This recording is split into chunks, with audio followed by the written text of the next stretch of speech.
마태복음 5장 17절에서 20절까지의 말씀, 의로운 불순종이라는 제목을 가지고 전하려고 합니다.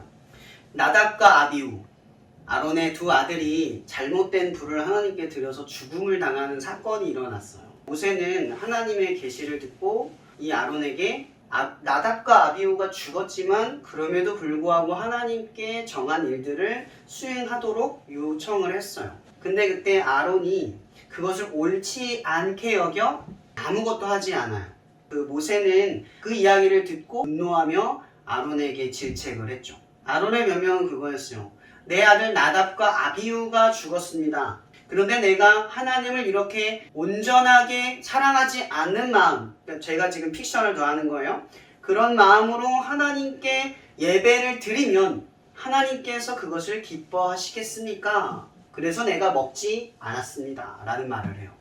여러분, 이 아론이 이러한 생각을 할 수 있었던 게 뭘까요? 바로 율법의 핵심을 꿰뚫었기 때문에 그래요. 이런 율법의 핵심은 뭐예요? 관계를 해치지 않는 거예요. 하나님을 사랑하면 그 관계의 진정성의 문제를 가지고 싸우겠죠. 아론이 걱정했던 건 하나님의 관계. 내가 하나님을 사랑하고 하나님이 나를 사랑했고 하나님과 나는 백성과 자녀의 관계로 묶여져 있고 아버지의 관계로 묶여져 있는 그 상황에서 아버지를 속일 수 없다는 거죠. 내 마음이 아버지에게 온전치 않아 하는 그 마음을 그냥 묵인하고 넘어가며 행위로 만족시키려 하고 싶지 않았던 거예요. 근데 하나님께서는 그것을 원하셨겠죠.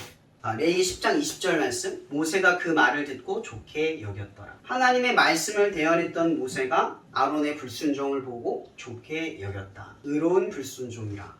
이 마태복음의 이야기의 핵심이 이런 거예요. 바리새인과 사두개인들이 굉장히 열심히 하나님을 믿었단 말이에요. 그런데 그들은 의로운 불순종을 몰랐던 거죠. 하나님을 위해서 그 율법을 넘어선 생각을 할 줄 모르는 거예요. 율법을 벗어나는 게 곧 하나님에게 떠난다 알면서도 관계적으로는 접근하지 못하는 거예요. 율법의 본심, 하나님의 본심을 제대로 이해하지 못하는 거죠. 예수님께서도 그래요. 서기관과 바리새인들의 열심만큼 잊지 않으면 너희들도 결단코 천국에 들어갈 수 없다라는 경고를 내려요. 그들의 잘못된 열심도 하나님을 위해서 최선을 다하는 것이기 때문에 그런 거예요. 우리가 율법의 핵심을 알지 못해도 하나님을 향한 진정성을 갖지 못하면 그것 또한 믿음이 없는 것과 같은 거죠. 그래서 하나님을 향한 행위적인 열심과 그리고 그 본질로 다가가는 열심은 전혀 다른 것처럼 말할 수가 없는 거예요.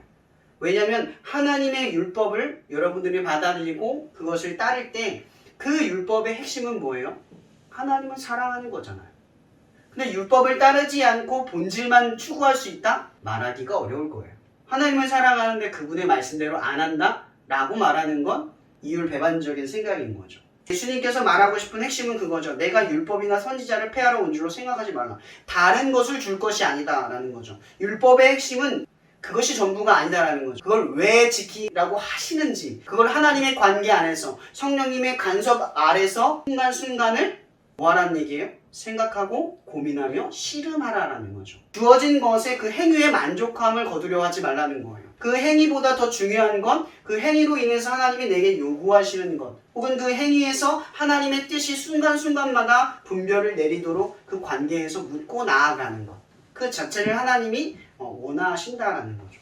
그런 맥락에서 예수님은 율법의 한 1회과 1점이라도 사라지면 결코 용납하지 않겠다라고 이야기를 하는 거예요. 하나님을 사랑하는 데 있어서 가감이 있을 수 없다라는 거죠.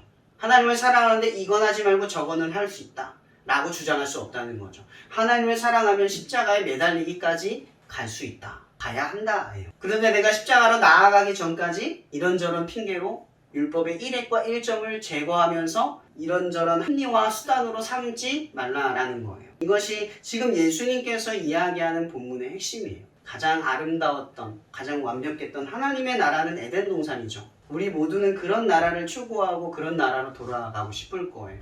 인류와 하나님과의 관계의 트러블이 시작이 됐어요. 근데 그 트러블의 시작의 출발점은 하나의 율법에서 시작됐죠. 선악과를 먹지 말라. 그리고 그 앞에 뭐라고 했죠? 이 동산의 모든 열매는 네가 먹으나. 그리고 또 앞에는 뭐라 했죠? 세상 모든 것을 너희가 다스리고 지키고 경작하고 이루라. 모든 걸 주고 모든 권한을 위임받았어요. 그리고 단 하나의 율법을 부여받았죠. 그런데 그 율법이 깨진 거예요. 그 율법은 하나님의 본심이 들어있었던 경고였죠.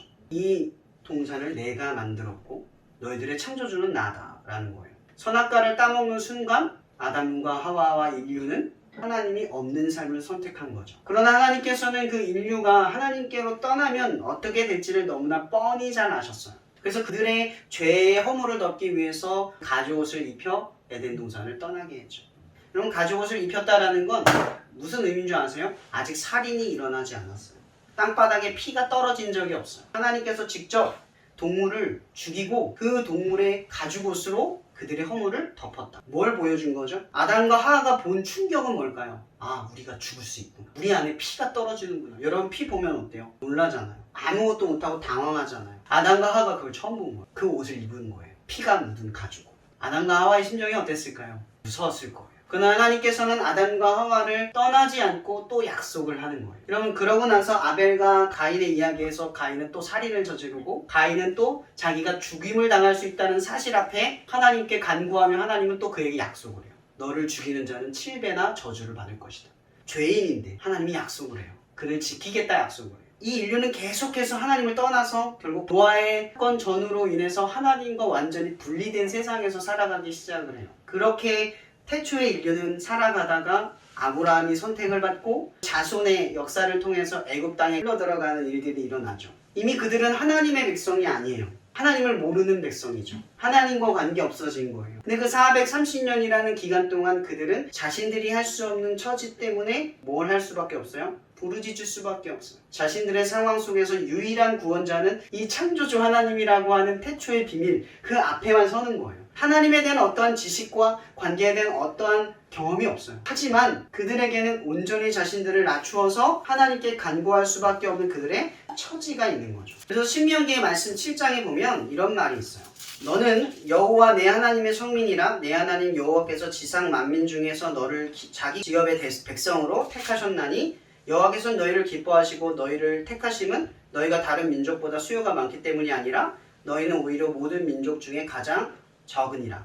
여호와께서 다만 너희를 사랑하심으로 말미암아 또는 너희의 조상들에게 하신 맹세를 지키려 하심으로 말미암아 자기의 권능의 손으로 너희를 인도하여 내시되 너희를 그 종 되었던 집에서 애굽 왕 바로의 손에서 속량하셨나니. 여러분, 이스라엘 사람들, 즉 히브리 사람들, 출애굽한 이 사람들이 하나님의 자녀가 될 수 있는 근거는 뭔지 아세요? 시내산에서 그들에게 내려진 율법이에요. 그들은 율법을 지킴으로 인해서 하나님의 자녀임을 스스로가 정체성을 확립을 하는 거예요. 왜냐하면 그들에게는 이전의 삶은 노예의 삶이었거든요. 패배의 삶이었어요. 안 되는 삶이었단 말이에요. 그 안 되는 삶에 하나님의 율법을 쥐어주시면서 그걸 지킴으로 인해 나의 백성이라고 하는 견고한 사실을 내어주는 거예요. 아무런 자격과 조건 없이 그냥 지키면 된다라는 거죠. 여러분, 율법, 관계에서 규칙이 많이 생겨난다는 건 뭔지 아세요? 엄마가 여러분들에게 이거 하지 마라 저거 하지 마라 라는 말이 늘어난다라는 게 무슨 의미인 줄 아세요? 사랑하는 연인 간에 규칙이 많아진다. 그런 것들이 많은 부담감으로 작용이 될 거고 모든 행동에 규약이 생길 거고 만남에 있어 자유함이 없을 거예요. 규칙이 많이 생긴다라는 것은 관계의 불편함을 감수한다. 또 다른 말로 말하면 그 관계의 율법을 지킴으로 관계를 유지한다. 그만큼의 노력이 필요하다. 관계는 지킴에 있어서 율법의 지킴은 필수다. 사랑하는 사람들 간에는 자유로움이 있지만 결국 사랑이 현실적으로 적용이 되기 위해서 살아가다 보면 수많은 규칙들이 생겨나기 시작하고 그 율법의 준행으로 인해서 서로 사랑함을 알게 되어 가기도 해요. 하지만 반대편으로 이 규칙이 많아진다라는 건 관계적으로는 편함을 버린다라는 거죠. 그러면 하나님의 입장에서 하나님과 인류는 얼마나 멀어졌을까요? 이 규칙이 많이 생기면 생길수록 하나님께서는 우리를 구원하시기 위해서 이 율법을 제시할 때마다 무엇을 희생하고 무엇을 감내해야 하셔야만 했을까요? 그건 바로 우리를 사랑하지만 거리를 둬야만 하는 하나님의 뜨거운 심정인 거예요. 그 심정이 그분에겐 가장 고통스러운 거죠. 예수님이 십자가에 매달려 죽으시는 순간을 지켜보셔야만 했던 하나님의 심정은 늘 우리에게 적용되었던 거예요. 가까이 두고 싶은 우리가 자꾸만 하나님께 멀어질 수밖에 없고 구원하기 위해서 수많은 율법을 제시할 수밖에 없는 그런 우리들의 관계 속에서 사람들은 어때요? 오해가 쌓여가는 거예요. 그럼 이 오해라고 하는 것을 잘 생각해 보세요. 바리새인과 사두개인들의 열심은 하나님을 위해서 사람들에게 존경받는 일이었지만 하나님의 입장에서는 굉장히 아픈 일이었어요. 왜냐하면 이 율법을 지키는 일을 하나님을 사랑하는 일로 한 것이 아니라 하나님의 관계를 더 불편하게 만든 것들로 했기 때문에. 그럼 하나님이 우리에게 율법을 주신 이유, 비록 관계가 멀어질 수밖에 없는 이 율법을 통해서 하나님이 원하는 본질은 하나님을 사랑하는 거죠. 더욱 사랑하기를 바라는 거예요. 근데 사랑하는 열정을 율법의 만족으로 바꿔버리고 이 많은 것들을 지키는 수단으로 단계를 밟아가며 하나님께 나아가는 것으로 착각하는 그런 열심이 하나님을 더욱 아프게 하는 거예요. 율법을 지키는 것이 하나님의 만족이 아니라 하나님을 사랑하는 마음으로 이 율법을 대하는 것. 이 모세는 이스라엘 사람들이 하나님의 율법을 안 지킬 것이다. 너희들은 하나님을 떠날 것이다. 결국 망할 것이다. 이런 말을 신명기에 담아놔요. 신명기 6장의 이야기를 하는 이 쉐마 이스라엘아. 우리 하나님 여호와는 오직 유일한 여호와이시니 너는 마음을 다하고 뜻을 다하고 힘을 다하여 내 하나님 여호와를 사랑하라. 여러분 이 지금 모세가 말하는 이 백성들에게 한 권고는 지키는 것을 바라는 것이 아니라 이 지키는 열심의 동기가 하나님을 사랑하는 것에 비롯된다 라는 걸 말하는 거예요. 너희들이 비록 하나님을 떠나도 하나님이 너희를 사랑함을 떠나지 마라. 또 다른 말로 하나님을 사랑함을 잃지 마라. 하나님은 너희를 버리지 않는다. 모세는 이 신명기 말씀에 너희들이 하나님께 떠날 거고 결국 망하게 될 거다는 말을 하지만 그 망하고 떠남에도 불구하고 하나님은 너희를 떠나지 않는다. 지금처럼 너희를 이끌 것이다. 그러나 이 모든 하나님의 계획의 동기는 너희들을 사랑함에 있고 또한 그 동기는 너희들이 하나님을 사랑함에 있다. 하나님이 너희에게 이 율법을 주는 더욱 이로 인하여 나를 하나님을 사랑하기 위함이라. 여러분들이 하나님의 말씀을 지키고 살아가는 건 굉장히 어려운데 그 말씀대로 사는 것을 통해 내 계획보다 하나님이 더 뛰어나다는 걸 알 때가 있지 않아요? 그럴 때 여러분들은 생각해요. 율법은 지키기 어려운 게 아니라 안 지키는 거예요. 하나님을 신뢰하지 못하니까 어렵다고 느끼는 거예요. 근데 하나님을 신뢰해본 사람들은 그 말씀을 통해 경험을 하고 그것이 내 길보다 빠르고 내 생각보다 다르다는 걸 알아요. 그걸 본능으로 알죠. 그래서 우리는 알아요. 아, 하나님이 지금 내게 고난을 준 이유, 나에게 참으라고 한 이유가 나를 사랑해서구나. 나를 아껴서구나. 그걸 시간을 지난 뒤에 알아요. 근데 사람들은 자꾸 이 율법에 자꾸 매여요. 율법이 주는 의미와 본질은 꿰뚫어보지 않고 고민하지 않아요. 여러분 그런 생각을 하잖아요. 교회에서 많은 질서들이 있을 거예요. 그죠? 그 질서들 앞에 여러분들은 고민해봐요. 이걸 왜 지키는지 그리고 이걸 지킬 때 어떻게 지켜야 하는지 그 마음을 정비하고 살펴보냐는 거죠. 그것을 지키는 것에 만족하지 않냐는 거예요. 그것을 내 믿음의 행위로 다 해냈다. 나는 믿음이 있다. 라고 스스로가 착각하지 않냐는 거죠. 이런 믿음은 그렇게 단순하지 않아요. 지키는 것에서 고민해야 되는 거예요. 율법은요. 답을 내리지 않는 거예요. 하나님께서 우리에게 이것 해라 저것 해라 하지만 아론이 의로운 불순종을 할 수 있었던 것처럼 우리도 하나님이 하지 말라고 한 그 이유의 본질을 알고 하나님의 뜻에서 율법을 불순종할 수 있는 지혜가 있어야 하는 거죠. 그래서 우리는 행하는 것, 지키는 것에 머물면 안 돼요. 항상 지키고 행하는 것에서 고민을 해야 하죠. 의로운 불순종이 일어나도록 율법의 본질을 꿰뚫는 결단. 하나님의 본심을 알아서 의로운 불순종을 해낼 수 있어야 한다는 거죠. 우리가 틀리다고 하는 것에 틀리다고 말할 수 있는 지혜가 필요하고 용기가 필요한 거예요. 오늘 이 말씀처럼 하나님의 관계 속에서 이스라엘과 하나님의 관계 속에서 이 율법이 더해졌을 때 하나님이 그들을 더 가까이 두고 싶지만 멀리 둘 수밖에 없는 이 율법의 이 제시가 하나님의 특별한 본심이 아니다라는 것. 율법을 통한 하나님을 바라보는 그 지혜가 우리 안에 있어야 함을 말씀드리고 싶습니다. 여러분들에게 더욱 서로를 사랑하고 이해하려고 하는 그 본심에 가까운 고민을 하기를 또한 간절히 축복하고 또한 말씀을 마치도록 합니다.